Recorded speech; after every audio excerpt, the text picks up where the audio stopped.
আসসালামু আলাইকুম প্রিয় দর্শক, অন্য মঞ্চের আলাপচারিতায় আপনাদের সকলকে আমন্ত্রণ জানাচ্ছি। প্রধান উপদেষ্টা ডক্টর মোহাম্মদ ইউনূস তিনি কিন্তু 16ই ডিসেম্বর জাতির উদ্দেশ্যে ভাষণেও এমন ধারার কথাই বলেছেন। তিনি বলেছেন যে আওয়ামী লীগের বন্ধুরা মরিয়া হয়ে উঠেছে নির্বাচনের আগেই তাদেরকে ফিরিয়ে আনতে।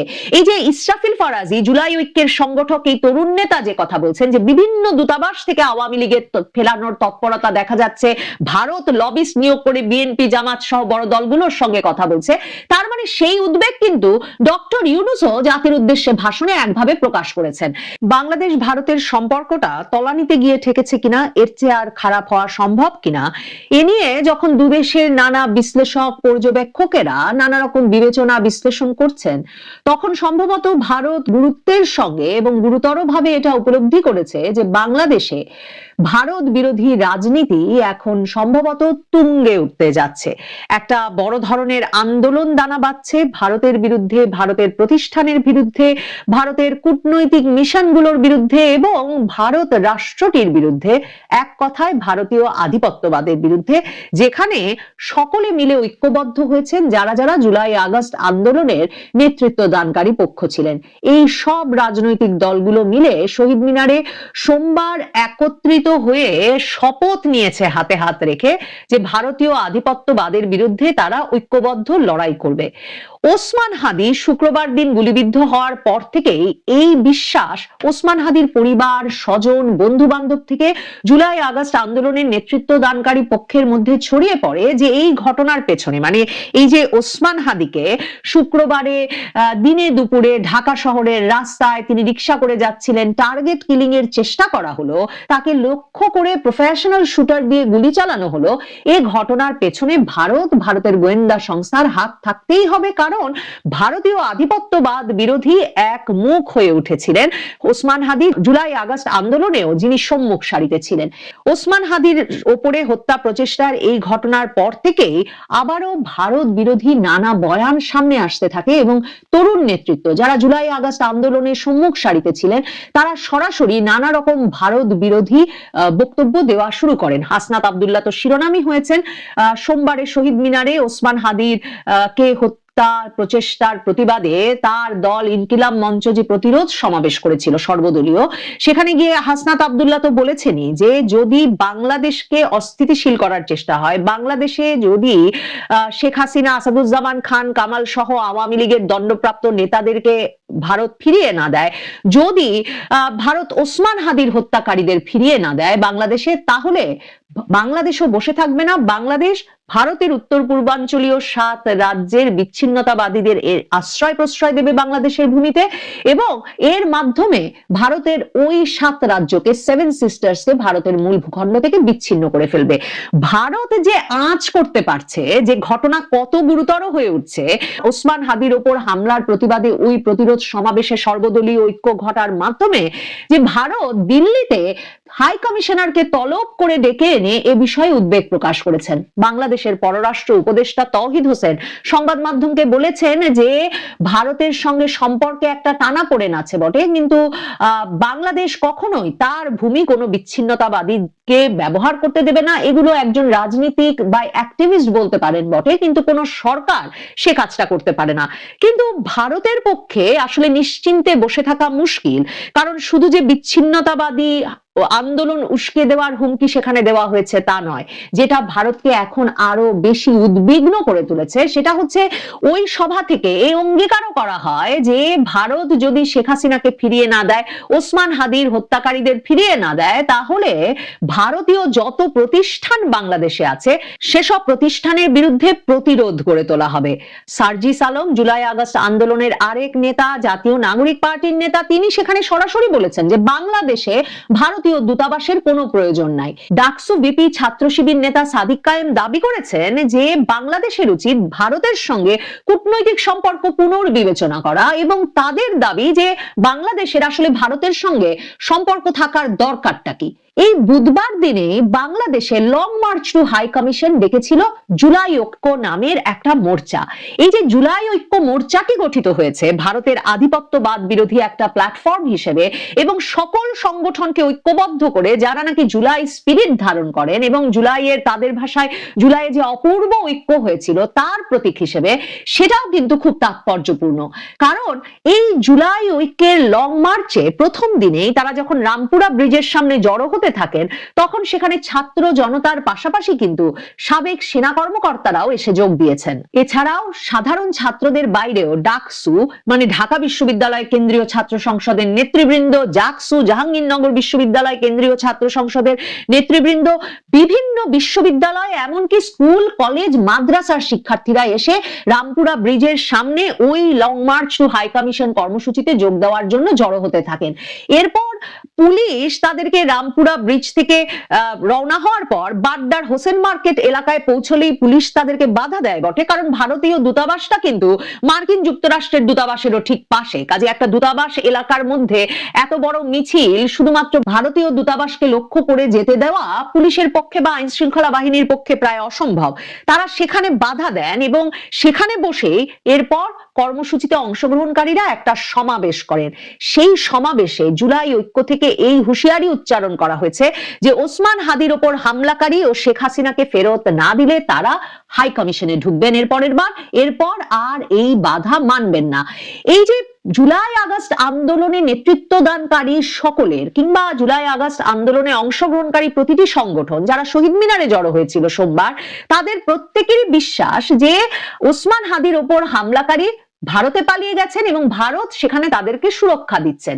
কিন্তু ভারত তাদের পররাষ্ট্র মন্ত্রণালয়ে দিল্লিতে বাংলাদেশের হাই কমিশনারকে ডেকে বলেছে যে বাংলাদেশে এরকম নানা বিষয়ে তাদের উপর দোষারোপ করা হচ্ছে বটে সাম্প্রতিক নানা ঘটনায়, কিন্তু বাংলাদেশ সরকার কোনো তথ্য প্রমাণ তাদের কাছে হাজির করে নাই। বাংলাদেশ সরকার এখন পর্যন্ত অবশ্য সেটাও স্বীকার করছে না যে ওসমান হাদির ওপর হামলা প্রচেষ্টাকারীরা সত্যি সত্যি সীমান্ত পেরিয়ে ভারতে চলে গেছে কিনা।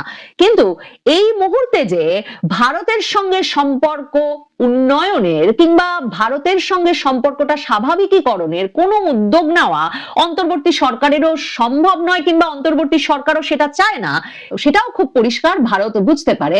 কারণ ভারতের পররাষ্ট্র মন্ত্রণালয় বাংলাদেশের হাই কমিশনারকে ডাকার পর বিবৃতি দিয়েছেন পরেই বুধবার পররাষ্ট্র উপদেষ্টা তৌহিদ হোসেন বলেছেন যে ভারতের কোনো নসিহত দেওয়ার মানে কোনো জ্ঞান দেওয়ার কোনো নসিহত দেওয়ার প্রয়োজন নাই বাংলাদেশকে বাংলাদেশের নির্বাচন প্রসঙ্গে, কারণ বাংলাদেশের নির্বাচন বিষয়ে তারা গত 15 বছর কথা বলে নাই।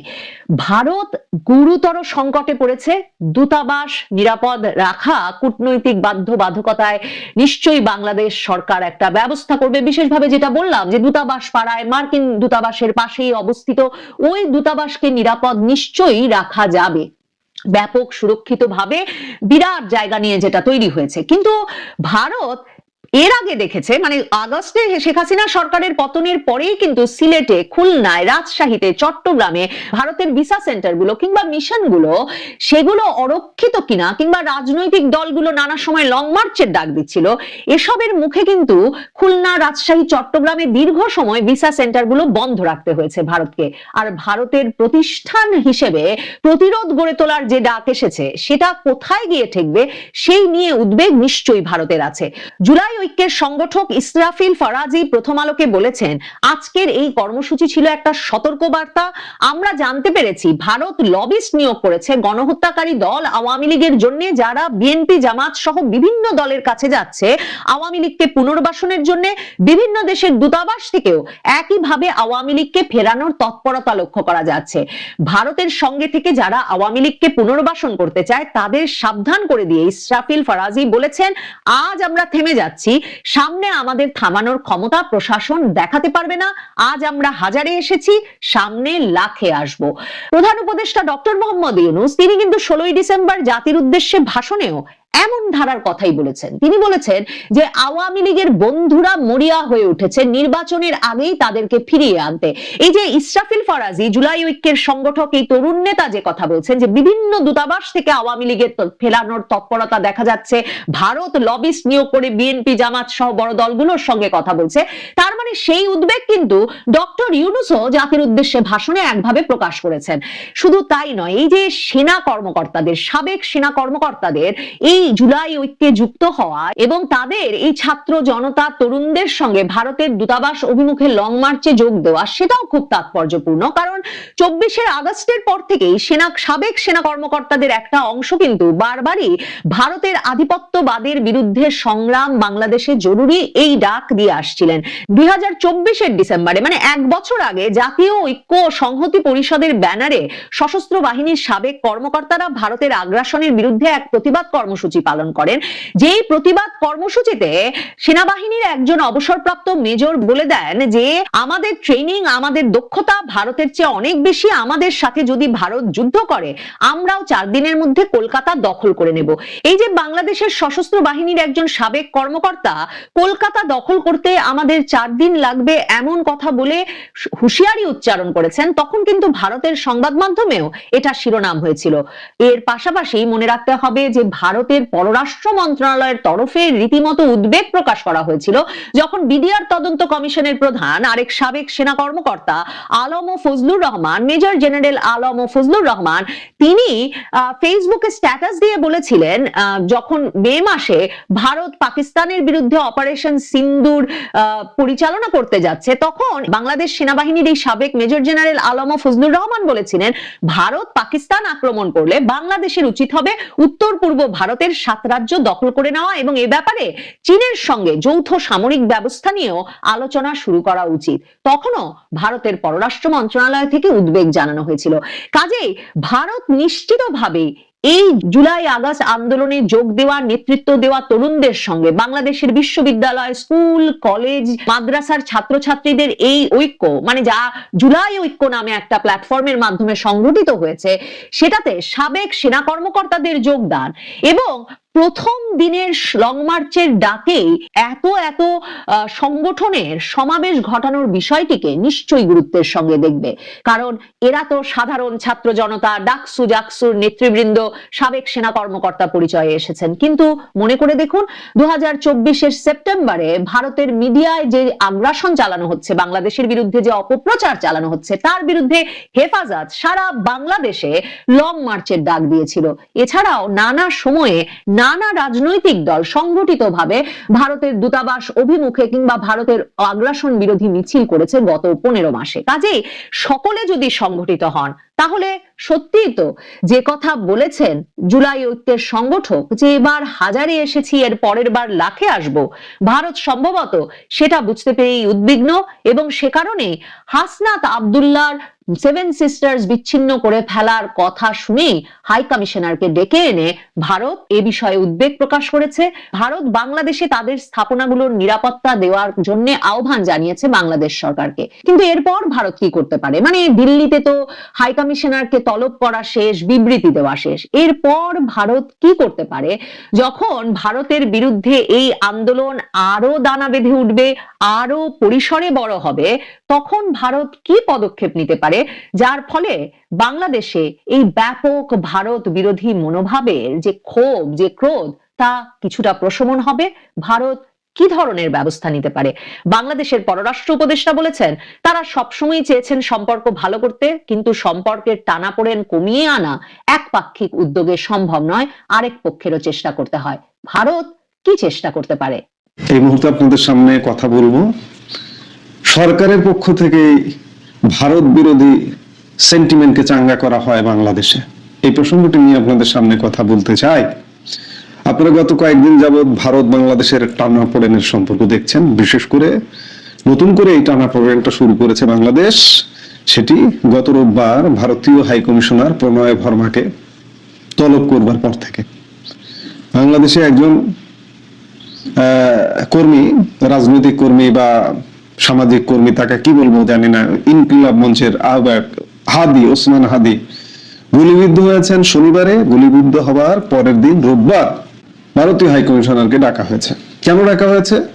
তাকে যারা গুলি করেছে তারা নাকি ভারতে গিয়ে আশ্রয় নিয়েছে, কিংবা নির্বাসিত প্রধানমন্ত্রী শেখ হাসিনা ভারতে আশ্রয় নিয়ে বা ভারত শেখ হাসিনাকে আশ্রয় দিয়ে শেখ হাসিনা বাংলাদেশে হিংসা ছড়ানোর বাণী বিতরণ করছেন।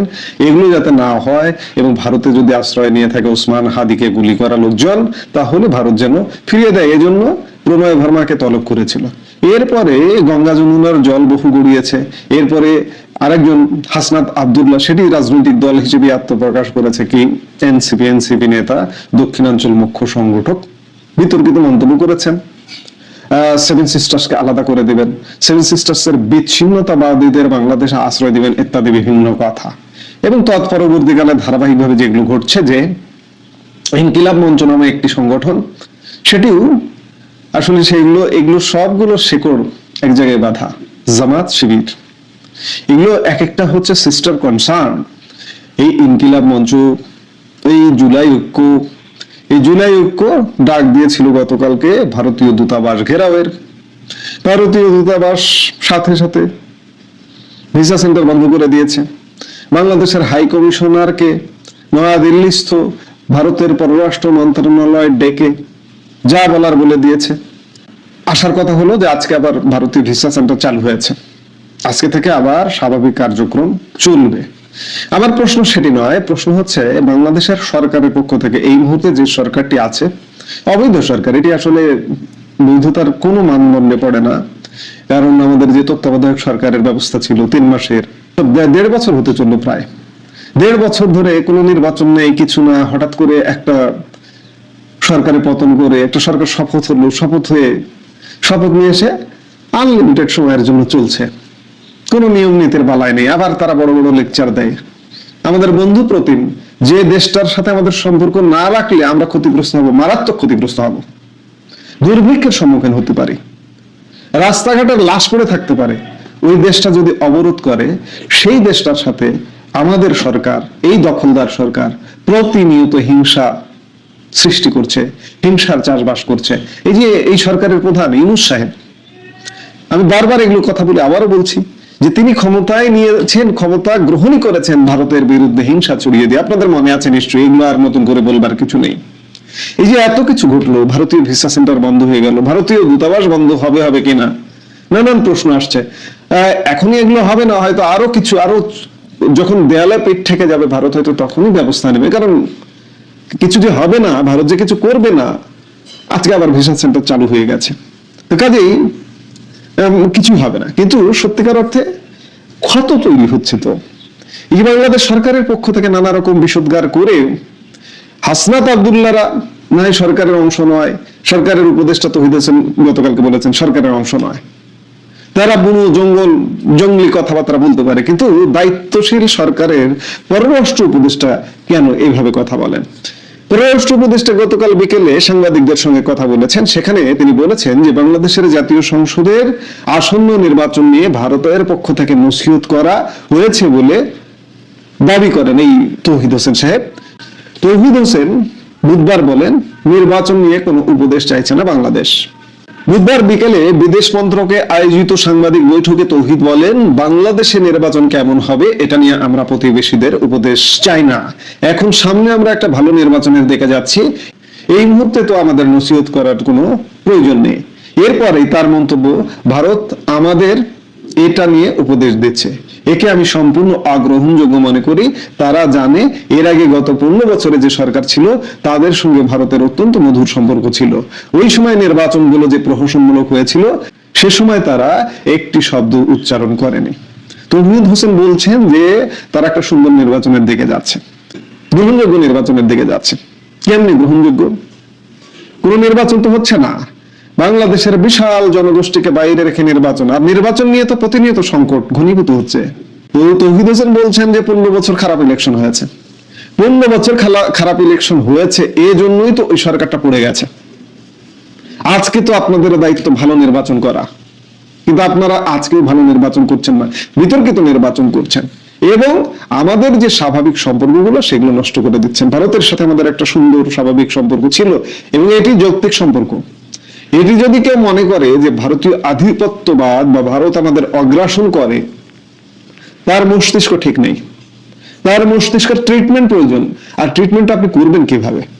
খুব ছোট্টবেলা থেকে, শিশু বয়স থেকেই ভারতের প্রতি ঘৃণা তৈরি করে দেওয়া হয়, মগজে বিষয় ইনস্টল করা হয় যে ভারত তোমাদের শত্রু রাষ্ট্র।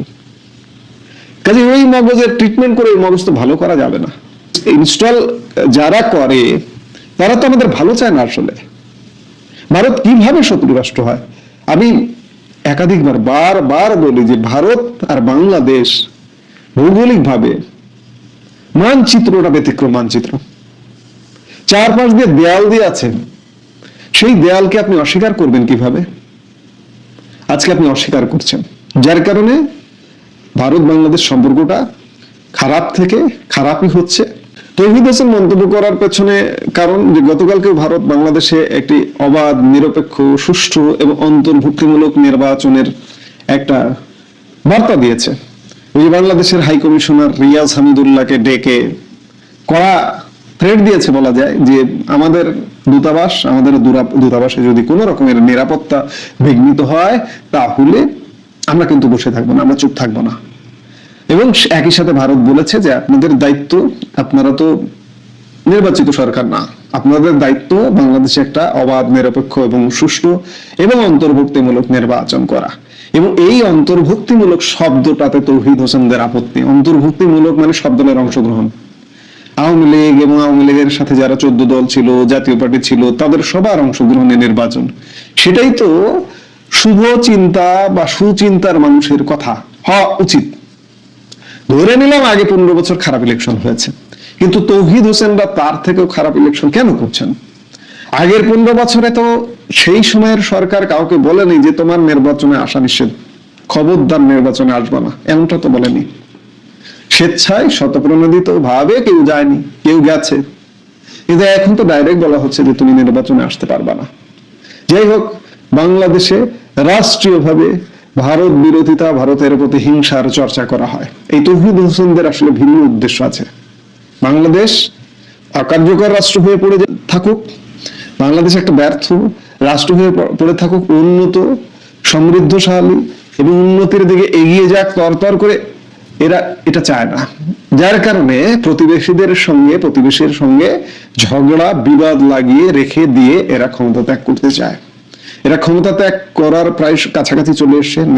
নির্বাচন হয়ে যাবে, এরা যে কোনো মূল্যে নির্বাচন করে ভারত বিরোধী একটি শক্তির হাতে ক্ষমতা তুলে দিয়ে যাবে এবং সেই শক্তিটা আরো বেশি ভারত বিরোধিতা করবে এবং ভারত তখন চূড়ান্ত বিচারে হয়তো ব্যবস্থা নেবে। এখনই ব্যবস্থা নেবে না, এটি বারবারই বলছি যে এখনই নেবে না। যদি নিত তাহলে ভিসা সেন্টার আজকেও বন্ধ হয়ে যেত, কিন্তু ভিসা সেন্টার চালু হয়ে গেছে, আবারও চলবে। এইভাবে আবারও কিছুদিন চলবে, কিছুদিন চলতে চলতে নির্বাচনটা হয়ে যাবে, ব্যাপক সহিংসতা হবে, মারামারি হবে, অংশগ্রহণমূলক নির্বাচন হবে না, ভোট কেন্দ্রে মানুষ যাবে না, 10% 15% ভোট পড়বে, ওই দিয়ে ক্ষমতায় বসিয়ে দিয়ে এরা আস্তে করে প্রস্থান করে চলে যাবে। সোজা কথা, বাংলাদেশে একটা দীর্ঘস্থায়ী কার্যা লাগিয়ে দেবার একটা প্রচেষ্টা এবং ভারত বিরোধী চর্চা স্থায়ীভাবে এখানে ইনস্টল করবারই প্রচেষ্টা নিয়ে এরা বিদায় নেবে। এই হচ্ছে বর্তমান সরকারের বা সরকারে যারা আছে তাদের মূল উদ্দেশ্য।